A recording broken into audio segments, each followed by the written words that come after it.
Thank you, Mr. Chairman. Mr. Chairman, this past July, Aetna announced its intent to merge with Humana, and Anthem similarly proposed to merge with Cigna. These firms represent 4 of the 5 largest for-profit health insurance companies in the country. Currently, the Department of Justice is reviewing the deals. Its review will involve a detailed, fact-specific analysis that will likely take more than a year to complete. Unless the Department of Justice seeks to enjoin one or both of the transactions, nearly the entire antitrust review process will take place outside the public view. In contrast, today we have before us the 2 CEOs of the acquiring companies who will state their cases for the mergers. They sit at the same table as some of the most vocal critics of the deals, and each will have an opportunity to respond to our questions about their views and the impacts of the prospective transactions. Through this record, the public will better understand the asserted merits and concerns regarding the proposed mergers. Furthermore, the record created today will assist the committee in administering its oversight of the antitrust enforcement agencies.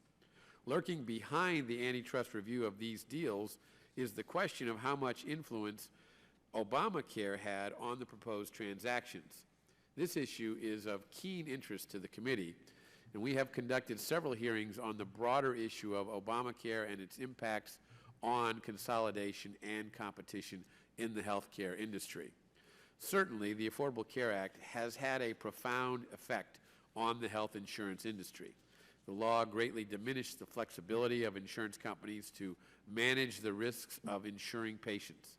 Coupled with these rigid parameters are requirements on how insurance companies can allocate funds for medical claims and other expenses.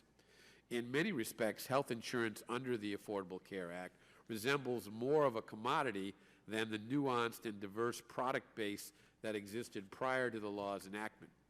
Many commentators speculated that these constraints, together with the significant regulatory burden placed on insurers, would cause greater consolidation in the industry.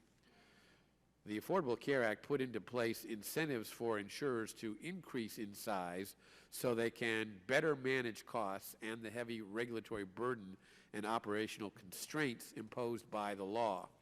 Indeed, at our most recent hearing focused on consolidation in the healthcare industry, we heard testimony that insurers are leaving the market, insurance policy coverage is narrowing, and consumers are ending up paying more for less. These are hardly the results that the Obamacare proponents promised. In addition to learning about the specifics of the proposed mergers and the concerns raised by critics of the deals, I look forward to hearing about the role the Affordable Care Act played in these mergers and in the insurance market generally. Thank you, Mr. Chairman, for continuing the committee's series of hearings on competition in the healthcare industry. I look forward to today's discussion on the pending health insurance mergers, and I yield back.